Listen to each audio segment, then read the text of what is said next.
Yaxşılıq eləyən deyinməz, yaxşılıq eləyən yaxşılığını Allah üçün eləyib göndərib. Allahı. Mən üçün nə önəmi var ki, qarşıda olan bir dənə sağ oluna bəyəm möhtacam mən kiminsə. Sağ ol onun borcudur, o heç.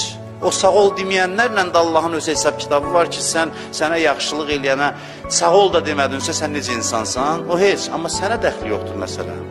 Sən öz işində ol.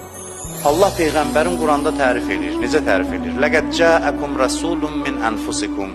Sizə öz içinizdən bir Peyğəmbər gəlib. Necə Peyğəmbərdir o? Azizun aleyhi mə anittum.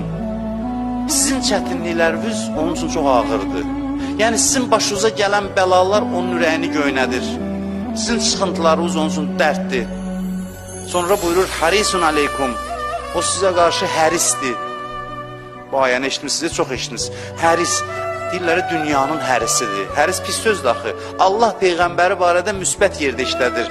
Deyir ki, insanlıq hərisidir o.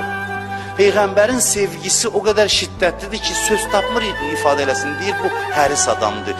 İnsanlığın hərisidir, yəni müsbət mənada hərisdir. Aşiqdir insanlığa. Ondan sonra nə buyurur? Buyurur, bil-mu'mininə raufur rahim. Möminlərə qarşı isə rauf və mehribandır. Sən demə, bu müşriklərə qarşıymış. Günahkarlara qarşı hərisiymiş. Onların doğru yola gəlməsi üçün hərisiymiş.